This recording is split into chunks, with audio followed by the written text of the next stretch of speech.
Good morning. Good morning. Thank you.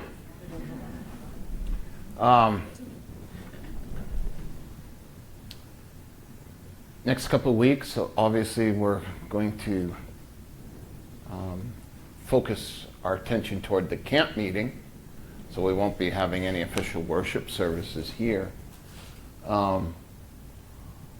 But that doesn't mean if in the next couple of weeks, sometimes things happen, you need the pastor. Don't think because I'm at camp meeting, I can't be reached. Just use the normal way through the phone or email. I'll be checking on it. I'll be driving back and forth to this area, so back home to Mount Juliet every day, so don't worry about that. Hopefully we'll run into you at camp meeting. I'll be hanging out with the youth again this year, so showing how old I'm getting.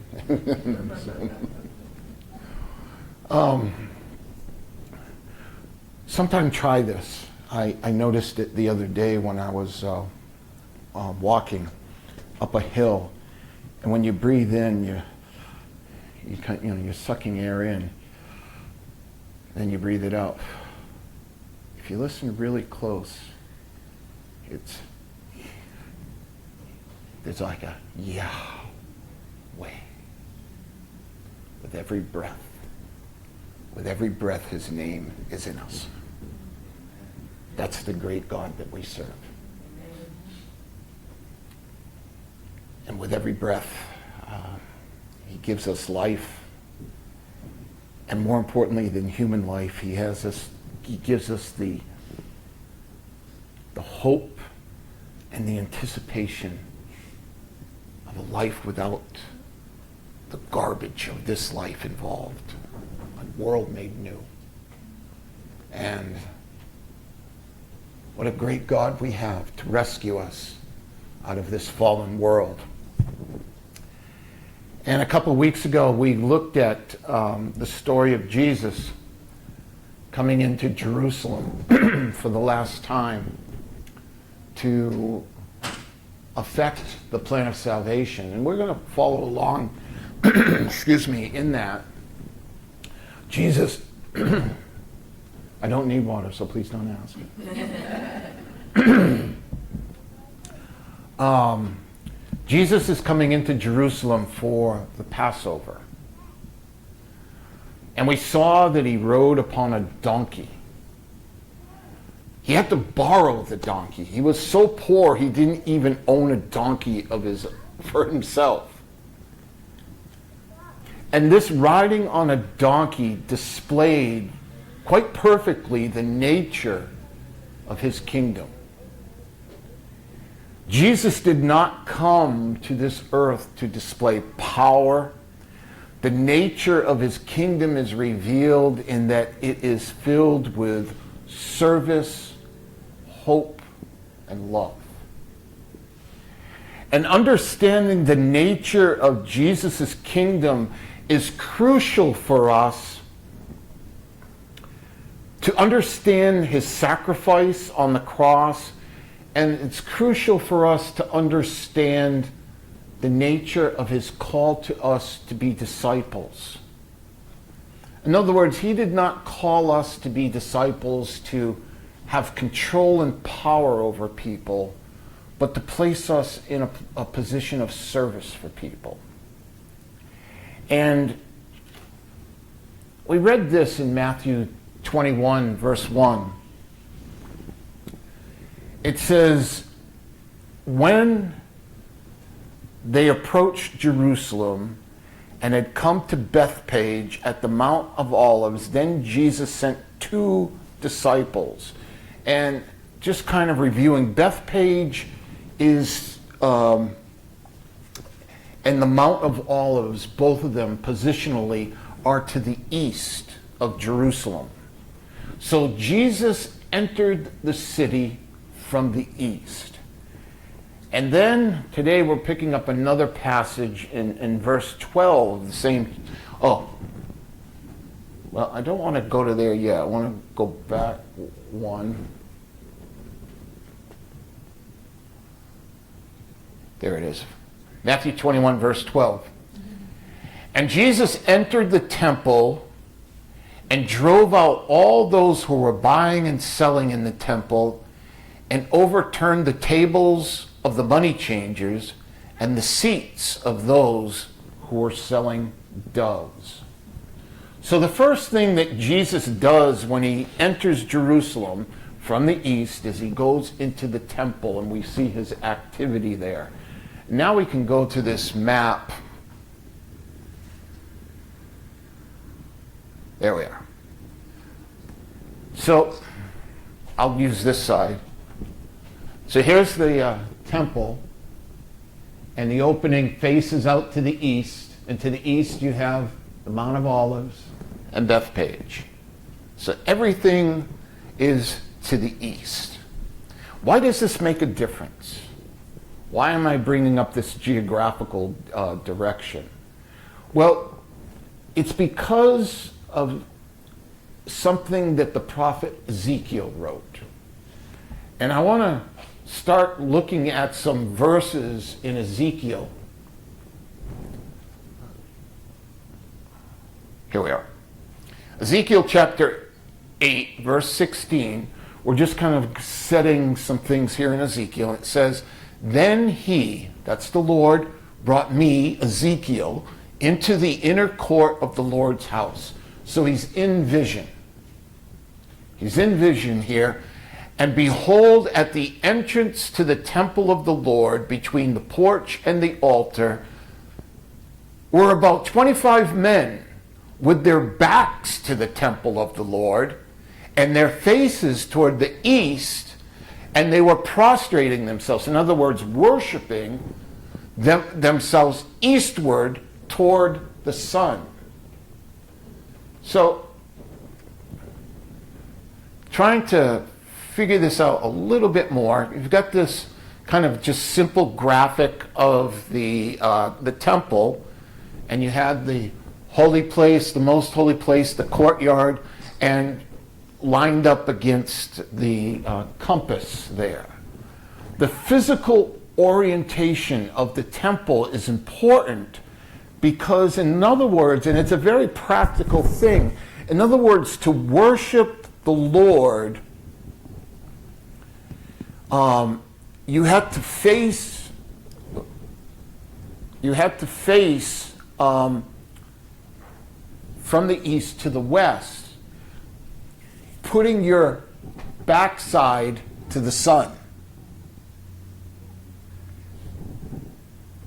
The opposite is true, that if a person decided to worship the sun god, you had to put your face toward the sun, thus putting your backside toward the Lord. The description that we read there of the 25 men who were worshiping the sun in the east, and the sun is only really in the east in the morning when it rises. Then it's in the sky, right? So what that verse is telling us is that at the break of day, the first thing these 25 guys were doing is that they were showing their worship and their loyalty to the sun god, placing their backside toward the Lord, moving away from God. Now, let's go to the next verse. Ezekiel 10, verse 19, tells us when the cherubim, he's still in vision, and there's a lot going on, but let's try to get it. 10, verse 19, when the cherubim departed, they lifted their wings and rose up from the earth in my sight, with the wheels beside them, and they stood still at the entrance of the east gate of the Lord's house, and the glory of the God of Israel hovered over them. So in this verse, what we're reading here is that the Lord is leaving his temple, the presence of the God, the glory, referred to sometimes as the Shekinah glory. It's up and moving. It's moving out toward the east. It's moving out through the east gate, and it's going away. So let's try to think of the greater context here. Ezekiel is a prophet during the time of the Babylonian exile. He has some compatriots who are working at the same time. Daniel, the prophet, is in Babylon proper. We've got his whole story. Jeremiah is another prophet working at the same time. He's in Jerusalem, crying, because he's so devastated by the horrible things that are going on, like guys worshiping the sun. And then Ezekiel is in what we would say the suburbs of Babylon. He's in the outskirts of the city proper of Babylon. And what we see here is there are Jewish men who are worshiping the sun. They're obviously fine with the exile because they've turned their back on the Lord. But it gets better. It seems pretty bad, but it does get better in Ezekiel chapter 11, starting in verse 16. Therefore, say, thus says the Lord God, though I had removed them far away from among the nations, and though I scattered them among the countries, yet I was a sanctuary for them a little while in the countries where they had gone. The cherubim lifted up their wings, and the wheels beside them, and the glory of the God of Israel hovered over them. I'm going to go to the next verse. Verse 22, we just read that. Verse 23. The glory of the Lord went up from the midst of the city and stood over the mountain which is east of the city. Again, stressing that direction. And verse 24, and the Spirit lifted me up and brought me in a vision by the Spirit of God to the exiles who were in Chaldea. So the vision that I had seen left me. Let's try to understand. Pick up what's going on here. The glory of the Lord, the presence of the Lord, leaves the temple and it leaves Jerusalem, all leaving to the east. Ezekiel here sees the presence of the Lord leave over the Mount of Olives. His people are being held, he says, in Chaldea. What's Chaldea? It's another name for Babylon. Remember when Daniel was captured, they put him in training under the Chaldeans, the priestly class in Babylon. So Chaldea is Babylon. So the idea here is that the Lord has left Jerusalem and he has gone to Babylon. So what he is promising here is that he is going to where his people are in crisis, where they are struggling, where there is strife in their life. The Lord had sent them into captivity. Why? Because they had rejected him. There are people in Jerusalem, we read, who are worshiping the sun god. And what does the Lord do for his people that have rejected him? Does he walk away from them? No. He goes to be with them. Even though they have rejected him, even though they have done everything to tell God, we want nothing to do with you. They have literally turned their backsides to God. And God says, I'm still going to go and be with my people. This is grace. This is grace. But his grace did not end there. Ezekiel then is shown what the Lord would do in the future. And I want to get to Ezekiel 43. There it is, verse 1. Then he led me to the gate facing toward the east. Verse 2. And behold, the glory of the God of Israel was coming from the way of the east, and his voice was like the sound of many waters, and the earth shone with his glory. Verse 3. And it was like the appearance of the vision which I saw, like the vision which I saw when he came to destroy the city. And the visions were like the vision which I saw by the river Kebar, and I fell on my face. Verse 4. So he goes into a worship mode. Verse 4, and the glory of the Lord came into the house by the way of the gate facing toward the east. And then verse 5, and the Spirit lifted me up and brought me into the inner court, most holy place, and behold, the glory of the Lord filled his house, or the house. So what Ezekiel saw here is that there was going to be a time when the Lord would return to Jerusalem. Specifically, he would return to his temple. And it would all happen when the Lord returned and entered into Jerusalem from which direction? The east. So now we understand why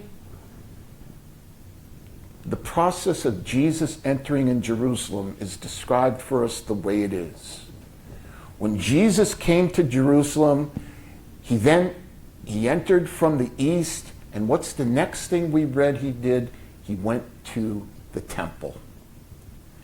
And by doing this, he is fulfilling, at least in part, the vision that had been seen by Ezekiel some 400, 500 years earlier. Now let's look at Matthew 21, verse 12, and look at this again. Verse 12 says, and Jesus entered the temple, and he drove out all those who were buying and selling in the temple. And he overturned the tables of the money changers and the seats of those who were selling doves.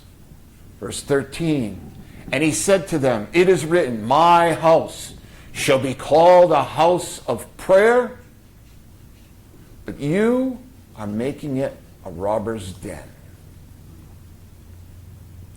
See, Jesus, the presence of the Lord, he arrives at the temple, and there's problems when he comes into the temple.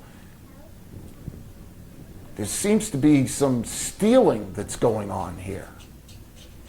Jesus, though, is taking control of his temple, and Matthew is very specific in his details. He says that Jesus turned over the tables of the money changers, and he turned over the seats of those who sold doves.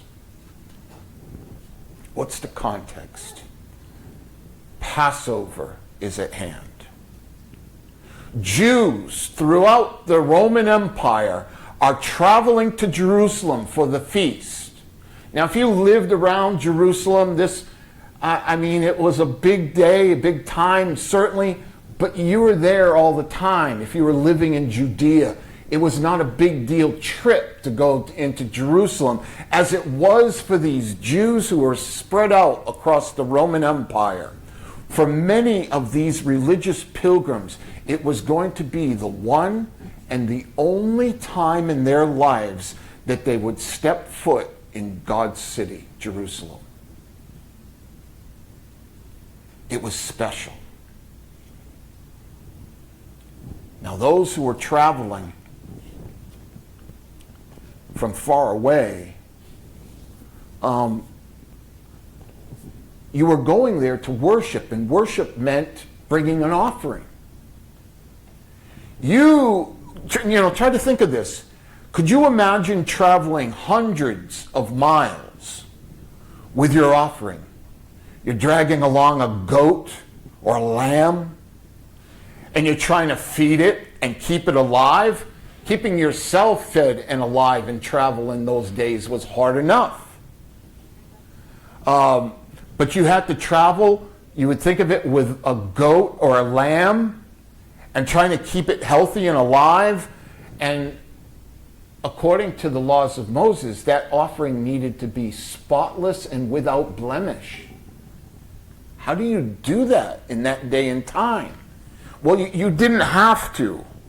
See, a good service had been set up at the temple whereby you could travel to Jerusalem, and at the temple you could buy an offering for sacrifice. You could bring money and then buy that offering. But it was at that point that a good service became an opportunity to steal from these faithful pilgrims. I'm sure many of you have been to probably one of the major theme parks in our country. You buy an all-day pass and you think you're going to have some fun, great fun with your family, it's great.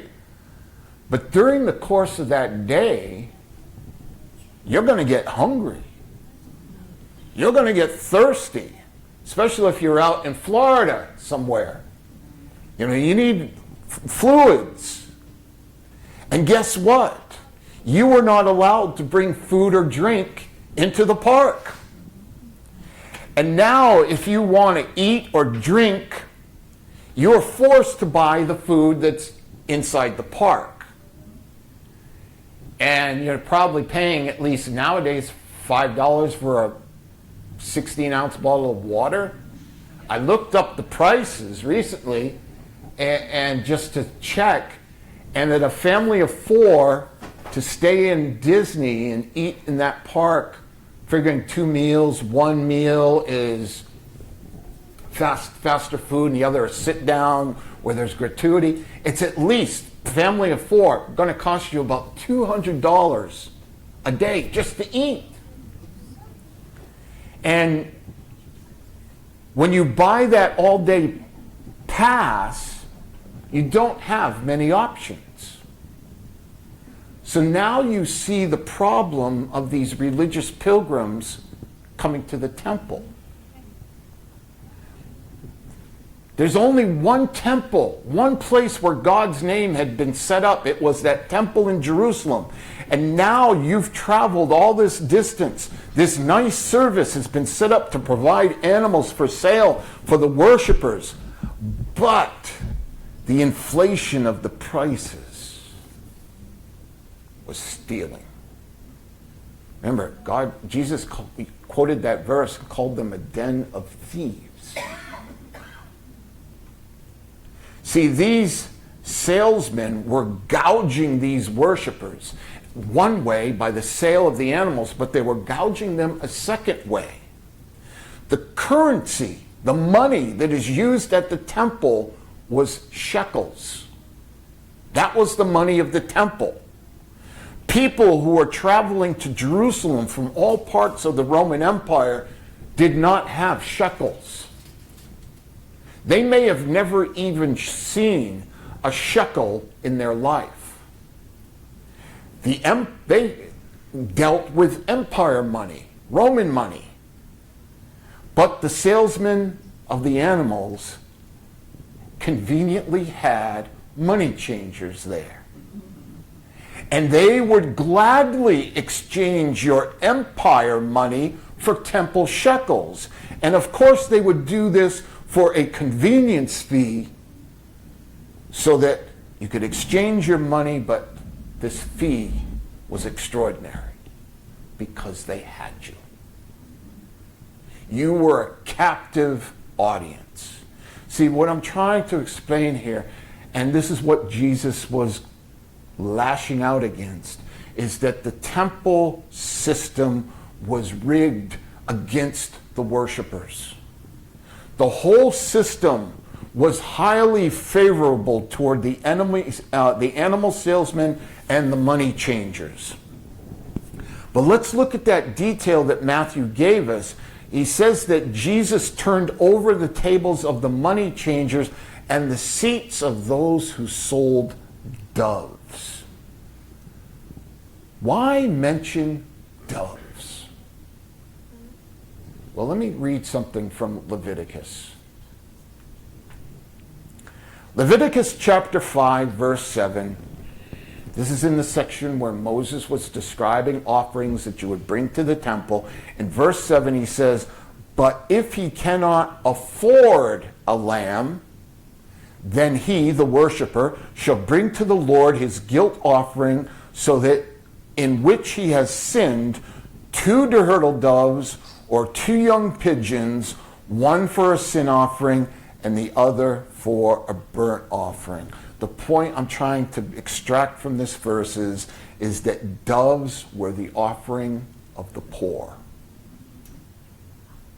So we can be sure that the salesmen were scalping from the people who could afford lambs and goats, but they were also scalping. They were jacking up the prices of the doves too. So what they were doing is that they were even stealing from the poor. That's how ruthless this was. The temple was to be a place of service. The Lord's service for mankind. In fact, we talked about that in Sabbath school time. The whole place was meant to teach the love of God's service on behalf of sinful humanity. And it taught the lesson that sinful humans could approach the Lord's holiness. They could do it through the blood of offerings, as God had promised grace to his people. Jesus himself is the personification of the temple service. All the offerings in the temple pointed forward to the grace that he would provide with his sacrifice. He had come to Jerusalem to fulfill that purpose. And what does he find in the temple? He finds people making money. I mean, this wasn't something Jesus learned at this point in time. He knew that it was going on, but he dealt with it this time. People were using the temple to make money. It was a source of power. It was a source of intimidation over people's lives. It was corruption. And the men who were selling the animals, the men who were making the money changing, they were set up in the temple complex. In other words, they were not freelancing this work. They were set up in the temple area. These money changers and these salesmen were there because the priests and the leaders wanted them there. They knew, the leaders all knew the scam that was being run. And we can be sure that these priests and these leaders received a nice commission of the money that was being stolen from the people. The whole sanctuary was corrupt, and it had lost its mission to bring people into a forgiving and loving relationship with the Lord. The temple was losing its meaning. And this is the important part. If the temple and its services lost its meaning, then the meaning of Jesus' sacrifice would be lost. That appreciation for what he was going to do on the cross was lost. Jesus could not suffer this to happen. He needed to stand up for the value of what was happening in that temple because it gave meaning and purpose to what he would do on Calvary. Let's look at the reaction to Jesus turning over the tables. In Matthew 21, starting in verse 14, says, so great. And the blind and the lame came to him in the temple, and he healed them. Verse 15, but when the chief priest and the scribes saw the wonderful things he had done, and the children were shouting at the temple, Hosanna to the Son of David, they became indignant.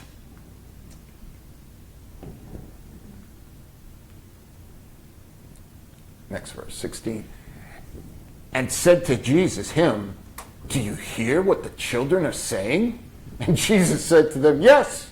Have you never read out of the mouth of infants and the mouth of nursing babes, you have prepared praise for yourself? So, again, think of this as we would think of any situation like this. When someone acts aggressively, as Jesus did, turning over tables, chairs, doing that, the natural reaction is to be, I'm out of here, right? That's the natural reaction if you're somewhere where somebody is acting aggressively. Just walk away. Don't want to be part of it, right? The opposite happens in this story. The weak, the disadvantaged, the children. How was it described? It said in verse 14, the blind and the lame came to him and he healed them, and the children. So the weak people, the people who are lame, they're disadvantaged, the children, instead of fleeing from Jesus, what do? They move towards him. So whatever aggression Jesus displayed, it did not intimidate those who were most likely to have been the ones who had been intimidated. In his ministry to the blind, the lame, and the children, Jesus was fulfilling the mission that the temple was offering to people by offering them hope and grace. In contrast, the priests and the scribes were put off. They were indignant over the fact that the children were praising and yelling and shouting hallelujahs to Jesus. Yet the priests who were put off by that, these leaders, they were not put off, they were not injured over the money and the experience of people having their money stolen from them. Not put off by that, but children singing hallelujah to Jesus, and they're put off. See, their hearts were polluted with greed and power. Jesus instead offered a heart that was filled with service and love. See, by standing up for the righteous purpose of the temple, Jesus again is demonstrating to us the nature of his kingdom, what he's called us to be part of. And Jesus is also clearly showing us the pathway, the true pathway of what it means to be a disciple. His church, we as a family of God, do not exist to have power over people's lives. Quite the opposite. We exist in order to put service for people's lives. This is the call to discipleship. And as we're in this transition stage, moving into our own building, this is one of the things we've been talking about. How do we grow our discipleship? How do we live out our mission? These are the things we got to figure out, how God can use us to serve people. And I know if we pray that and continue to pray that, God is going to put things in our hearts, he's going to put things in our minds that is going to teach us how we can best fulfill that mission here in Mount Juliet. We are not here on accident. God has put us here now at this time to fulfill the ministry of service to people, to show them the great love of Jesus and his sacrifice. So it's a beautiful thing that Jesus did here, and I hope you're encouraged by it, that he stood up for what was right. And we'll pick this up again after camp meeting, obviously, but I hope that you're encouraged of the nature of Jesus' kingdom and how he has called us to be servants of this kingdom. Thank you for listening, and may God bless.